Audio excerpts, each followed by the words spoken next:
जय हिंद सभी को बेटा। इस वीडियो में हम लोग डिस्कस करने वाले हैं बीए पार्ट फर्स्ट का जो सेकंड सेमेस्टर है उसके कुछ महत्वपूर्ण प्रश्न सोशलॉजी के। और ध्यान रहे आपके पेपर का नाम जो है इंडियन सोसाइटी है, भारतीय समाज। और जब आप मार्केट जाओ तो इसी नाम से आपकी बुक होनी चाहिए, चाहे जो भी पढ़ते हो आप, बुक पढ़ रहे हो या कोई पासबुक पढ़ रहे हो या जो भी मैटर आप खरीद रहे हो उसका टाइटल जो है भारतीय समाज होना चाहिए। पहले तो आप लोग ये देख लो। और इसके बाद जो है इस पेपर को कैसे पढ़ना है। अच्छा, एक चीज़ और मैं आपको बता दूं कि रेगुलर जो स्टूडेंट्स हैं उनके मिड टर्म और होम असाइनमेंट होंगे। प्राइवेट स्टूडेंट्स की क्या स्थिति रहेगी उसको लेकर के हम लोग बाद में चर्चा करेंगे। हालांकि फर्स्ट सेमेस्टर में इस बार जो है प्राइवेट बच्चों के असाइनमेंट जमा नहीं हुए थे, लेकिन अगले साल क्या रहेंगे या इस साल क्या रहेंगे वो हर बार यूनिवर्सिटी चेंज करती है, तो इसको लेकर के हम लोग डिस्कस कर लेंगे।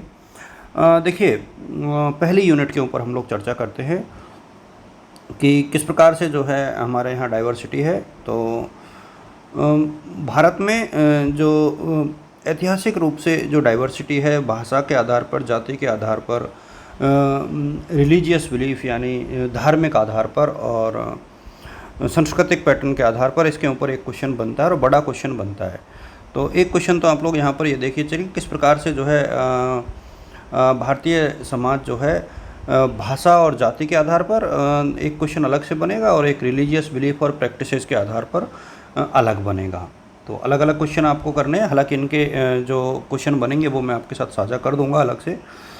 यदि हम लोग बात करें, ये थोड़ा सा अच्छा क्वेश्चन बनता है। यूनिट सेकंड जो है बहुत अच्छी है। यहाँ पर कॉन्सेप्ट ऑफ वर्ण, आश्रम और धर्म। तो यहाँ पर देखिए, एक तो आपको वर्ण व्यवस्था के ऊपर जो वर्ण व्यवस्था है वो क्या है, आश्रम व्यवस्था के ऊपर एक क्वेश्चन पूछा जा सकता है और पुरुषास्त्र के ऊपर एक क्वेश्चन पूछा जा सकता है। एक इसके अलावा जो है फील्ड व्यू की विशेषताएं क्या क्या होती हैं, तो इसके ऊपर भी एक क्वेश्चन बनता है। सिलेबस बहुत बड़ा खासतौर पे पहली 2 यूनिट का तो नहीं है। थर्ड यूनिट से जाकर के थोड़ी सी स्थिति बदलती है, जहाँ basic institutions of Indian society आता है। देखिए, परिवार और नातेदारी के ऊपर एक क्वेश्चन पूछे जाने की पूरी संभावना रहती है। तो यहाँ से आप लोग देख लेना कि परिवार और नातेदारी क्या है, एक क्वेश्चन यहाँ से निश्चित तौर पर बनता है।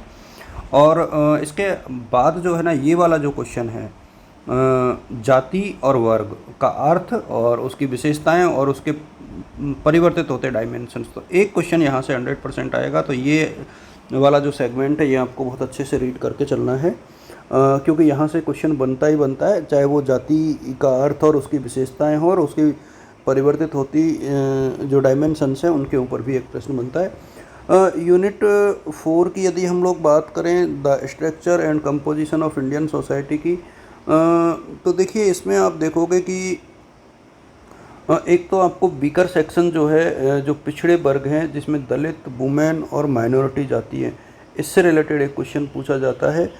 तो यहाँ से आपको देखना है कि समाज के जो पिछड़े वर्ग हैं, दलित, महिला और अल्पसंख्यक, उनकी क्या क्या समस्याएं हैं। और एक क्वेश्चन जो है यहाँ पर आपको बनता है वो ये बनेगा कि रूरल अर्बन जो लिंकेज होता है, जो संबंध होता है, वो किस प्रकार से होता है, ग्रामीण शहरी लिंकेज। और एक क्वेश्चन आप यहाँ से निकाल सकते हो population profile and related issues, यानी भारत की जो जननांकीय जो विशेषताएं हैं वो कौन कौन सी हैं और उससे संबंधित प्रमुख समस्याएं या मुद्दे कौन कौन से हैं। तो यूनिट 4 से यहाँ से एक क्वेश्चन बनता है।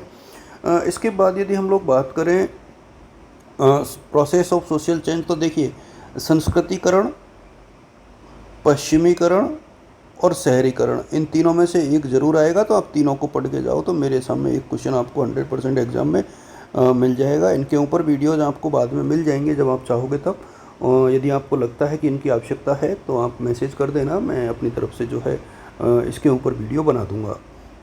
और इसके बाद जो है plant change and transformation in India, तो यहाँ से भी एक क्वेश्चन बनता है कि भारत में जो है नियोजित परिवर्तन किस प्रकार से हुआ है और भारत में ट्रांसफॉर्मेशन कैसे हुआ है, तो इसके ऊपर एक क्वेश्चन है। और एक क्वेश्चन, अब देखिए टॉपिक है, आप चाहो तो इन दोनों में से कोई एक कर लेना। राष्ट्र का निर्माण और राष्ट्रीय पहचान, दोनों के ऊपर एक क्वेश्चन बन सकता है, तो ये भी इम्पोर्टेंट है, यहाँ से आप लोग इसे देख सकते हो। बुक्स ढेर सारी दे रखी है, आप लोगों को जो अच्छी लगे पढ़ लेना। इंडियन सोसाइटी की राम आहूजा की जो बुक है वो बहुत बढ़िया बुक आती है। अब आपके कितनी समझ में आएगी वो एक दूसरा पहलू है, बाकी अच्छी किताब है। बाकी आप लोग जो है इंटरनेट की सहायता से भी गूगल के माध्यम से, इग्नू के नोट्स के माध्यम से भी पढ़ सकते हो। Thank you so much.